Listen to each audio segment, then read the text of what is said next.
Behind the oil, the rise and fallout of Brazil's largest scandal. Petrobras is more than just an oil company. It's Brazil's state-owned energy giant, established in 1953 to symbolize national independence and industrial strength. For decades, Petrobras fueled Brazil's growth, built infrastructure, and provided jobs. It became a global player, attracting international investment and pride. But in 2014, the company found itself at the center of Operação Lava Jato, Operation Car Wash. What started as a money laundering investigation at a car wash in Brasilia quickly escalated into a far-reaching corruption scandal that exposed how deeply embedded fraud and bribery were inside Petrobras and beyond. At the heart of the scheme was a collusion between Petrobras executives and major construction companies, particularly Odebrecht and Braskem. Together, they rigged bids for massive infrastructure contracts. These firms would overcharge Petrobras for construction work, sometimes by millions of dollars, and then funnel a percentage back as bribes to Petrobras officials. The scale was staggering. Kickbacks ranged from 1 to 5% of contract values. These bribes were paid not just to ensure companies won the contracts, but also to secure political influence. A portion of the money was funneled directly into the campaign coffers of Brazil's political parties, both on the right and left. It was a system of legalized corruption disguised as corporate operations. Odebrecht even maintained a dedicated division of structured operations, essentially a full-blown bribery department. They used encrypted software, code names, and offshore bank accounts to hide transactions.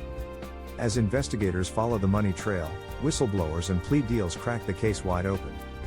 Executives turned state's witness, implicating dozens of government officials, ministers, and even former presidents. Over 100 individuals were indicted. The scandal brought down political careers, triggered mass protests, and shocked the international business world. In 2016, the U.S. Department of Justice called it the largest foreign bribery case in history. Odebrecht and Braskem admitted guilt and agreed to pay over $3.5 billion in combined global penalties, a record-setting settlement. Petrobras, though officially a victim of the fraud, was forced to pay billions to investors for failing to disclose how deeply its finances had been compromised. Financially, the impact was devastating. Petrobras saw its market value plummet. Credit ratings were slashed. Investors sued. Multinational banks cut ties. The company had inflated asset values and hidden liabilities, misleading shareholders for years. It was a textbook case of how corporate mismanagement can spiral into global crisis. But this wasn't just a Brazilian affair. Odebrecht had extended its corrupt network to at least 12 other countries across Latin America and Africa, buying influence and contracts abroad.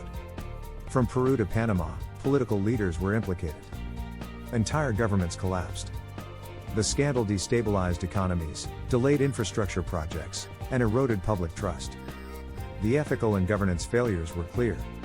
Internal controls had failed. Compliance teams were ignored. Auditors missed, or ignored, red flags. Political oversight was virtually non-existent. And yet, the aftermath sparked important reforms. Brazil introduced sweeping anti-corruption laws and strengthened whistleblower protections. Transparency requirements for government contracts were tightened. Countries across Latin America reviewed their procurement practices, while international cooperation between enforcement agencies improved dramatically. According to Transparency International, Operation Car Wash became a symbol of both failure and hope, a sign of how deep corruption can run, but also how justice, if pursued boldly, can break cycles of impunity. The World Bank echoed this, noting that sustainable change depends not just on laws, but on institutions, culture, and accountability. And there's another dimension: international cooperation.